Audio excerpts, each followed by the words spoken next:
The fine-tuning argument. Believers argue that since the universe is finely tuned for life, therefore there must be some divine entity, some being that said it to be the case. Then, since we have a world and we can observe the universe, therefore, since we can live and have our own offspring and life could just go on, therefore, since the world is made this particular way, supporting life, therefore, there must be some type of idea behind it. Out of all this randomness, we are here observing. There must be some agent behind all of this, wanting us to be here, observing the universe and thinking about our existence. The universe is finely tuned for life. Change one thing about the physical constants and we wouldn't be here. The gravitational constant, the nuclear force, and of course the initial conditions of the Big Bang. Talking about density, the expansion rate, entropy, and all of that. Change one thing. Change one simple thing about those things, those initial conditions, and we wouldn't be here observing what happened. But when we say the universe is finely tuned for life, we do not actually mean the whole universe as a whole. We mean only our planet Earth, because we observe only that life is in Earth. We do not know for sure that life does exist in other planets or stuffs. As you know, billions of stars in there, billions of planets, lot of galaxies. We do not know for sure.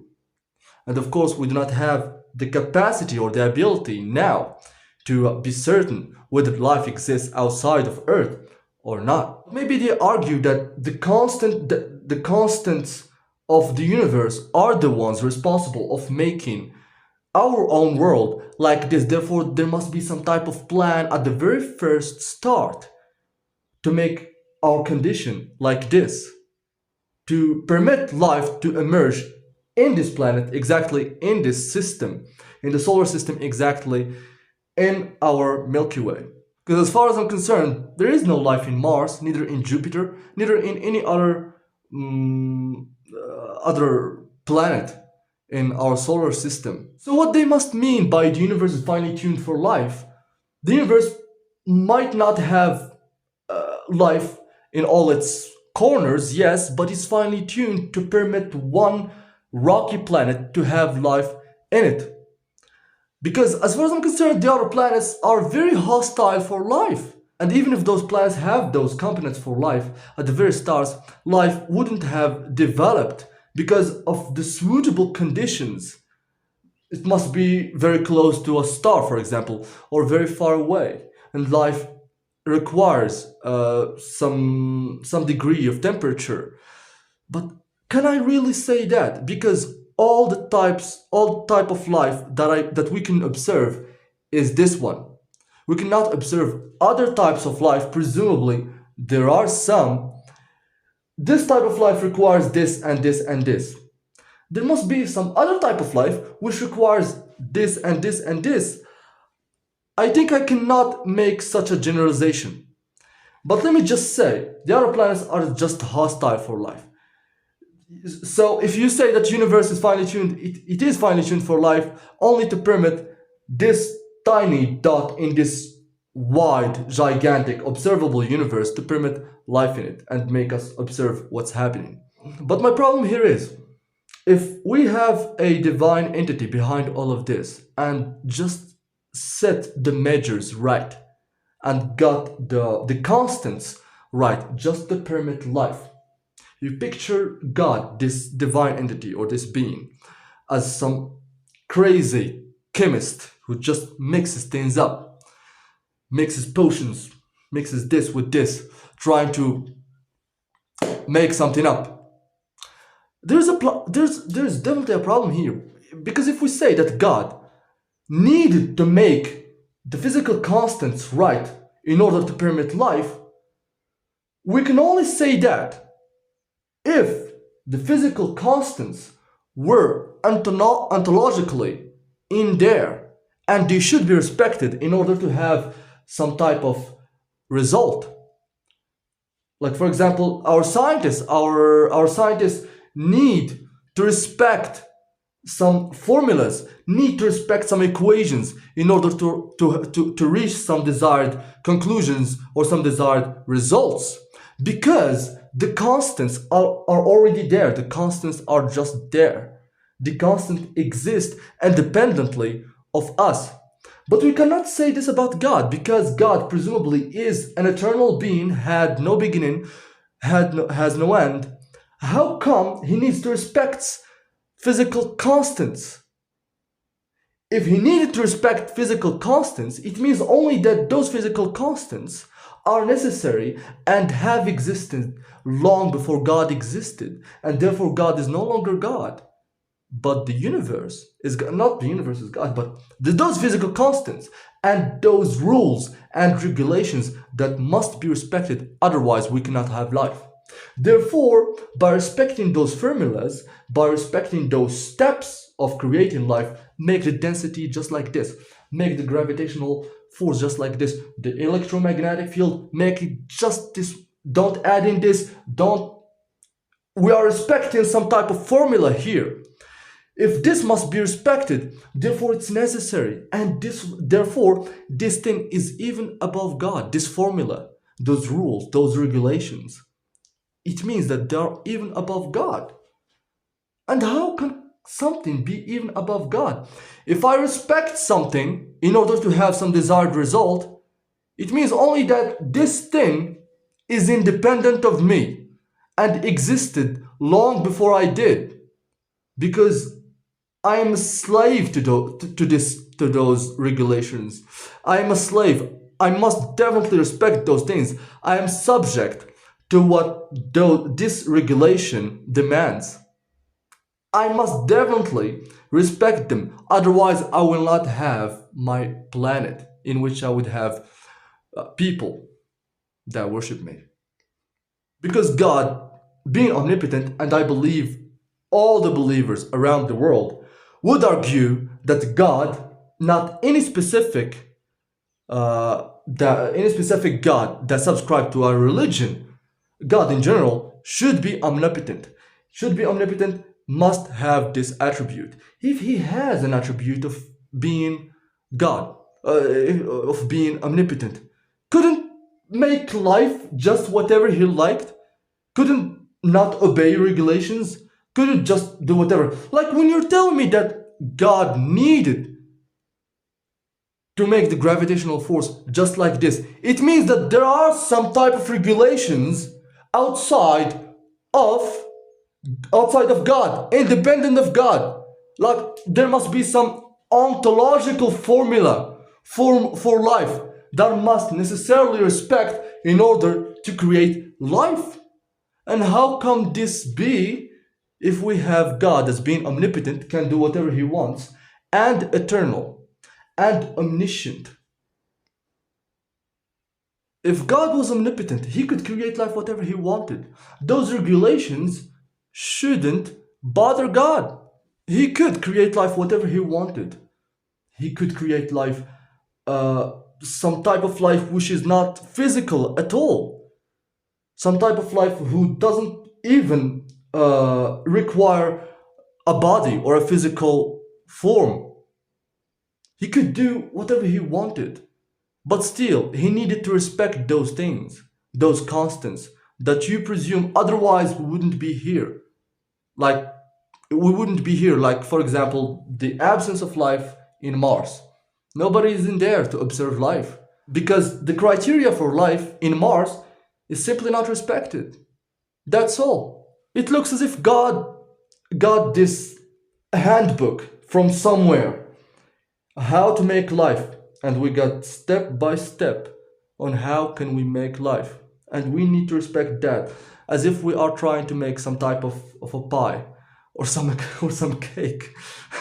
It seems to me this way. This would only make you question, where did this criteria come from? Where did this book come from?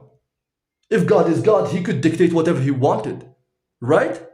Plus, people argue about how suitable our world is for life. What are you talking about? What are you talking about? Earthquakes, volcanoes, floods, diseases, plagues. What type of fine tuning are you talking about? You should be intelligent enough to know that life is finely tuned for the universe, for the world. Not that the world is finely tuned for life. If the world is finely tuned for life, we wouldn't need a world. The whole solar system might have life in it. The whole galaxy, the whole universe. But it is us that are finely tuned for life. And some other planets are just too harsh for life, do not meet criteria for life.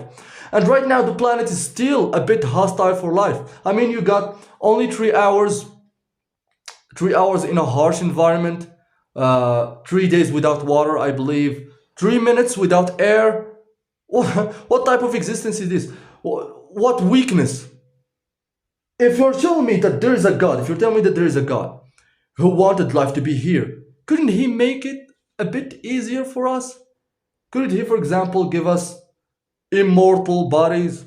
Couldn't he make life a bit better? And of course, this is a good God we're talking about. This is an attribute of goodness that we give to God. Why couldn't he make life just a bit better than just this? But if you're gonna argue that God needed to make us this way in order to need God, therefore, there is also another problem here, because there is some type of knowledge that is even above God, that is against God. Like, for example, God needed to make us dust in order for him to be glorified. This knowledge of us needing to be this way for him to get what he wanted is even above God. This knowledge, this thing becomes necessary. Us being created this way in order for this result or this conclusion to be becomes necessary to happen, and it couldn't be otherwise. And if this is the case, God becomes narcissistic, make them slaves for pleasure. And no pleasure would ever satisfy them, because the nervous system just craves for pleasure. It's a way to survive. The nervous system just keeps you looking for pleasure to guarantee its own survival. If it doesn't do that, we wouldn't be here. So could God made us another way, avoiding pain? But he needed to do that. He needed us to have a painful life in order to glorify God, in order to glorify him and worship him. This gives us a problem of necessity, and if this knowledge is necessary, God is no longer necessary. That's one. Two, if God chose to make us this way under the understanding and the comprehension of this knowledge, and still choose to make us this way, God becomes not good at all. We totally strip the attribute of goodness from God. Because what type of good God would allow suffering just for him to get glorified? Then, in summary, back to the fine-tune argument, the constants need to be respected in order for life to happen, in order for us to be here existing and observing how life is. It needed to happen. But of course, if it didn't happen, we wouldn't be here. Just like in Mars, the criteria was not met in Mars, and there are no beings in Mars contemplating existence and looking for God. This might seem like a tautology, but it has a deep meaning within. If the criteria is met, therefore we have beings. The criteria is not met, therefore we have no beings. What's the big deal? But you presume here that there was a God that unleashed the Big Bang with some initial conditions that went on for billions of years until this moment, just to reach this exact moment in time in which we have humans. We have humans that evolved from natural selection, a system that includes the death of the unfit and the success of the fit. It includes suffering as much as it includes the survival of the fittest. The survival of the fittest includes the demise of the unfit. Then God being good, could it not make this system otherwise? Perhaps he says, if I made it this way, you wouldn't glorify me or search for me or look for me or worship me. Okay, we know that this knowledge becomes against you and even above you and make us really be skeptic about your existence as a god, because this becomes necessary and you're supposed to be necessary. And if you are necessary something, all of those things must not be necessary, because you have free will and you have the capacity to choose whatever you wanted. But even you could have chosen to make things otherwise, but you didn't do, because those things apparently are necessary. And if they are necessary, you are no longer necessary. The existence, our existence in such a way becomes necessary. And those conditions being met, the criteria being followed and respected, the formula or the handbook should be respected in order to this big cake of life emerging into existence. This book, this formula is necessary, which doesn't make God necessary, because we need only one being to be necessary. Necessary, how come? And if this being is necessary, how come the formula is also necessary? If this being is necessary, he must be eternal, definitely eternal, because of the because an infinite regress cannot be. He needs to be eternal. But you're telling me that those constants, those physical constants, and the world being finely tuned, the universe being finely tuned for life, must meet must meet the criteria. It must mean that the criteria is also necessary. And if it's necessary, it's eternal. But which is eternal right now? Which is necessary? Is it God or the formula? It must be one, because two things cannot be necessary. Anyway, that's it for today's episode. Please share with me what you think about this in the comments. And please, if I had any type of blunder or error or mistake, please correct me in the comment section. Thanks again for watching, and see you in the next one.